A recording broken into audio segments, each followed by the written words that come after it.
यह कहानी की शुरुआत एक मनवा नामक गांव से शुरू होती है, जहां एक परिवार रहता था। मोहन के दो लड़के थे, एक घनश्याम और दूसरा सचिन।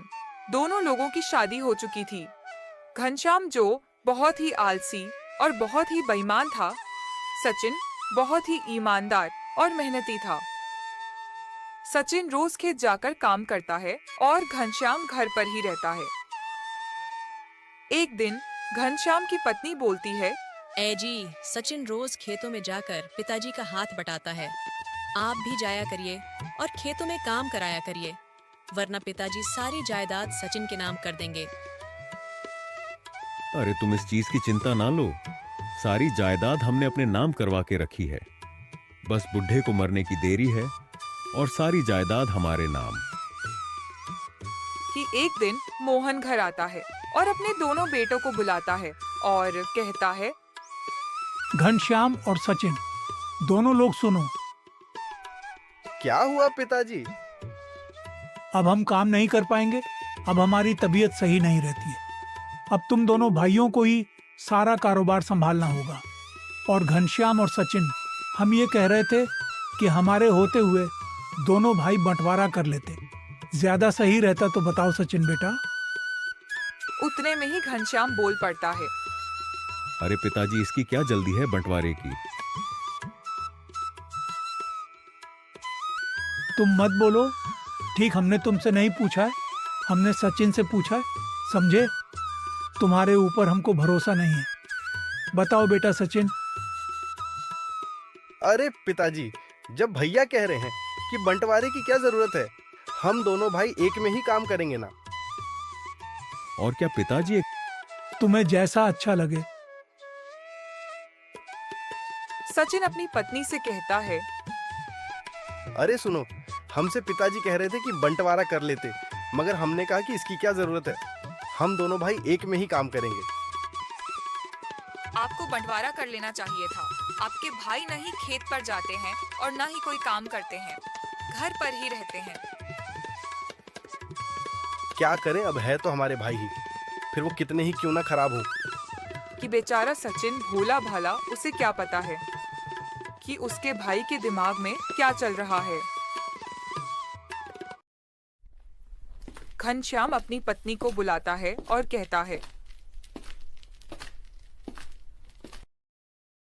एक बात करनी है तुमसे। पिताजी को बहुत जायदाद के बंटवारे की पड़ी है। उन्हें यह नहीं पता है क्या कि सारी जायदाद हमने अपने नाम करवा ली है।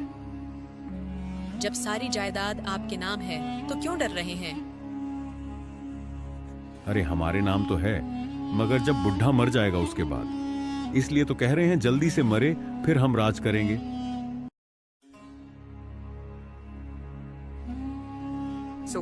कुछ दिन बाद सचिन अपने पिता के पास आता है और कहता है कि पिताजी, हम जा रहे हैं जरा इनको मायके छोड़ने। अच्छा बेटा, जाओ, मगर जल्दी आना और सही से जाना। ठीक पिताजी, दवाइयां समय पर खा लेना। ठीक पिताजी। फिर सचिन चला जाता है। शाम में अचानक मोहन की तबीयत खराब हो जाती है। वह आवाज लगाता है, घनश्याम, ओ घनश्याम, घनश्याम, ओ घनश्याम। घनश्याम कमरे में ही होता है, मगर पिताजी की आवाज को नजरअंदाज कर देता है और अचानक मोहन गिर जाता है। जब घनश्याम बाहर निकलकर आता है और देखता है और आवाज लगाता है, पिताजी, ओ पिताजी, पिताजी, ओ पिताजी। मगर मोहन की आत्मा निकल चुकी थी। और फिर घनश्याम सचिन के पास फोन लगाता है और उसे बताता है, ये क्या कह रहे हो भैया? फिर सचिन आ जाता है। पिताजी, ओ पिताजी, हमको छोड़कर क्यों चलेंगे पिताजी?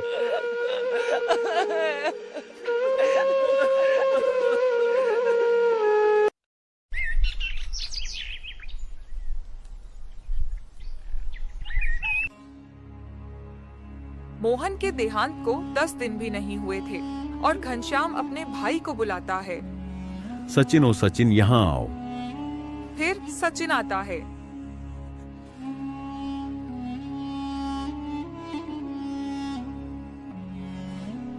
सुनो सचिन, बस बहुत दिन तुमने राज किया, बस अब ये घर खाली करो और खेत को भी भूल जाओ। ये क्या कह रहे हो भैया? हाँ, जो कह रहे सच है। बस अब निकल जाओ घर से। तुम्हारा हिस्सा में वो झोपड़ी और बंजर जमीन है, उसके कागज ले लो और चले जाओ।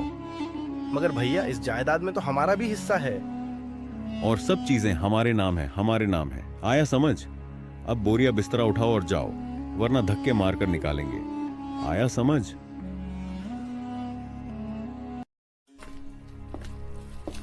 फिर सचिन चला जाता है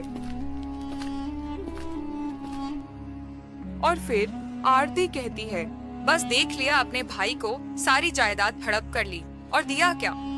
बस यह घर और वह बंजर जमीन जिस पर कभी फसल नहीं होती है।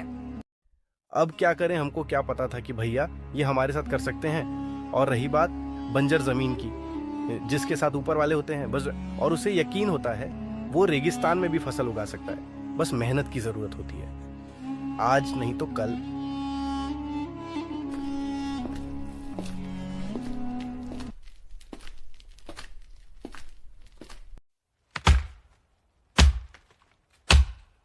फिर सचिन रोज खेत में जाकर काम करता है, रात दिन एक करता है और बहुत ही ज्यादा मेहनत करता है। और इधर घनश्याम का सारा काम डूबता जा रहा था।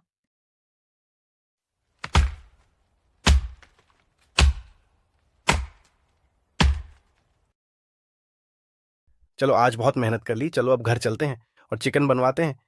फिर सचिन जाता है।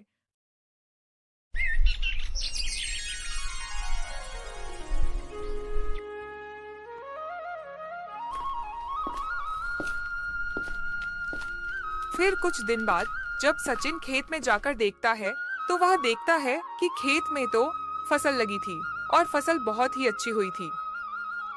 यह सब सचिन देखकर जल्दी घर चला जाता है और यह सब बात अपनी पत्नी को बताता है। फिर यह बात धीरे धीरे पूरे गांव में फैल जाती है। अरे भैया, सुना क्या? अरे सचिन ने वह बंजर जमीन पर फसल उगा ली।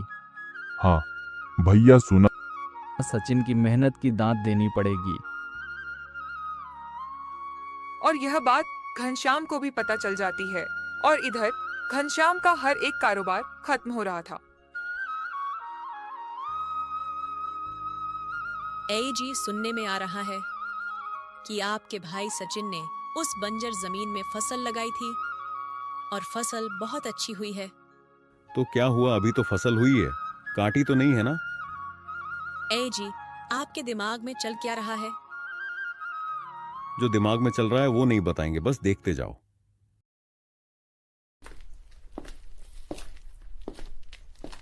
घनश्याम उसी रात को हाथ में कुछ लेकर निकल पड़ता है सचिन के खेत की तरफ और वह चीज खेत में डाल देता है।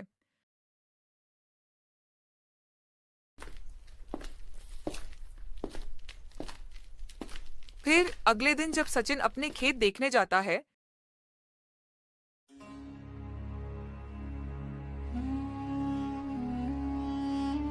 तो वहां देखता है कि सारी फसल खराब हो गई थी। फिर वह उदास होकर घर चला आता है और आकर बैठ जाता है।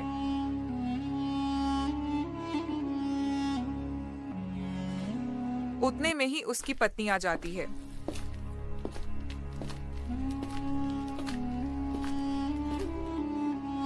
जी, क्या हुआ? बहुत रूठे रूठे से लग रहे हैं। पता नहीं कैसे फसल सारी खराब हो गई। पता नहीं ऐसा हमारे साथ ही क्यों होता है। ये कोई जिंदगी है? पहले भाई ने हक मार लिया, अब जो फसल हुई थी वो भी खराब हो गई। कोई बात नहीं, धैर्य रखिए, दिन पलटने में देर नहीं लगती है, हमारे भी दिन अच्छे होंगे। घनश्याम अपनी पत्नी से कहता है। अब तुम देखो, अभी तो फसल को खराब की है, अब देखो इसे जमीन कैसे लेंगे। तुम देखो। सचिन इतना तो बेवकूफ नहीं है जो आपको अपनी जमीन देगा। उसे आपने धक्के मारकर निकाला था।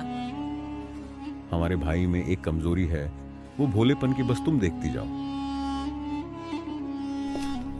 फिर घनश्याम सचिन के घर जा पहुंचता है। फिर फिर घनश्याम बोलता है, हमारे सचिन छोटे भाई, हमसे बहुत बड़ी गलती हो गई। हमने तुमको घर से निकाल दिया और हमने एक बार भी नहीं सोचा कि पिता के बाद सचिन का कौन है। बहुत शर्मिंदगी महसूस हुई है। हो सके तो हमें माफ कर दो सचिन भाई। अरे भैया, माफी की क्या जरूरत है? गलती तो इंसान से ही होती है। आपको गलती का पछतावा हुआ, इसे बड़ी चीज क्या होगी? हमने तो सोचा था कि सचिन हमको माफ ही नहीं करेगा। अरे घनश्याम भैया, खून खून कभी जुदा हो सकता है। अरे हमने सुना है कि तुमने फसल लगाई थी और हो भी गई थी और बहुत अच्छी हुई थी, मगर अब सुना तो फसल खराब हो गई है। तो हमने सोचा अब छोटे भाई को हमारी जरूरत पड़ सकती है तो मदद करनी चाहिए। हाँ भैया, क्या करें, किस्मत ने साथ ही नहीं दिया। फसल हो गई थी अच्छी, फिर खराब हो गई। पता नहीं किसकी नजर लग गई। अब इतने पैसे भी नहीं है जो दोबारा खेती करें। अरे पैसों की चिंता ना करो छोटे भाई, तुम्हारा भाई तुम्हें पैसे देगा तुम्हें खेती करने के। कि सचिन बेचारा भोला भाला अपने भाई के जाल में फंस गया। उसे क्या पता था कि उसके भाई के दिमाग में क्या चल रहा है। फिर घनश्याम अपनी पत्नी से कहता है, अरे अब तुमको हम क्या बताएं, हमारा भाई इतना बेवकूफ, जरा सा रो दिया और वो फिसल गया। फिर सचिन रोज खेत में काम करता जाता है।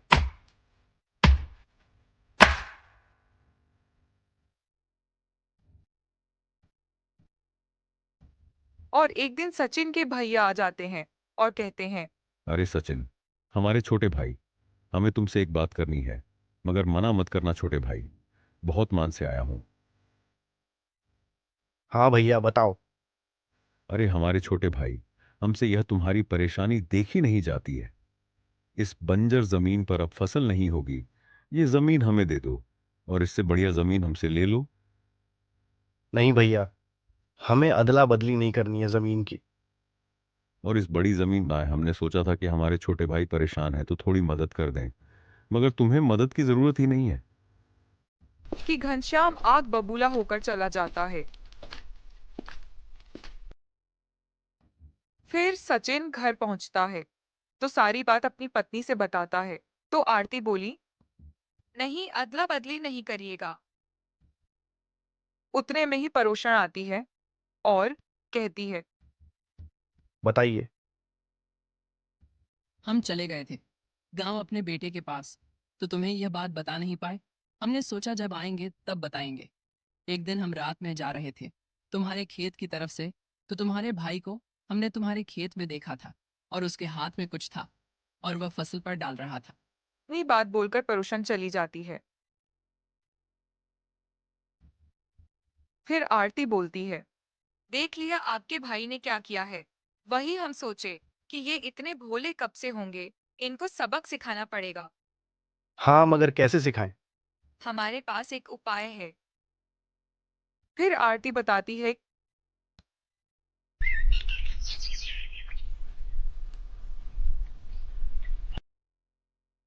कि अगले दिन सुबह जब सचिन खेत गया तो वहां बहुत भीड़ इकट्ठा थी। लोग कह रहे थे, अरे वह भैया, वह इस बंजर जमीन पर पहले फसल आ गई और अब सोने के घड़े निकल रहे हैं। क्या किस्मत है रे सचिन तेरी। फिर यह बात घनश्याम को पता लगती है और घनश्याम सोचने लगता है, अब नहीं रुकना है हमको। अब जो कुछ हो जाए है, अब हम जमीन ले ही लेंगे। इससे पहले फसल हुई, अब सोने से भरे घड़े निकल रहे हैं। फिर घनश्याम बौखला जाता है और सचिन के घर पहुंचता है और कहता है, सचिन, तुम अपने खेत दोगे कि नहीं हमें? उतने में ही आरती बोलती है, हाँ, देंगे, मगर हमको 10 लाख रुपए और आपकी जमीन चाहिए। हाँ ठीक, हमें मंजूर है। तो अगले दिन घनश्याम रुपए और अपने खेत के कागज देता है और वो लोग चले जाते हैं। फिर घनश्याम सोचने लगता है, इतना बेवकूफ हमारा भाई इतनी आसानी से मान गया, अब तो हम राजा हो गए। उसी दिन घनश्याम अपने नौकर को ले जाकर खुदवाने लगता है। जगह जगह खोदता है मगर कहीं भी घड़े नहीं निकल रहे थे। हाय रे, हमारे भाई ने हमें तो बेवकूफ बना दिया। अब हम क्या करें? हम तो बर्बाद हो गए। इसलिए कहते हैं कि कभी किसी का बुरा नहीं सोचना चाहिए, वो चाहे आपका भाई हो या गैर ही।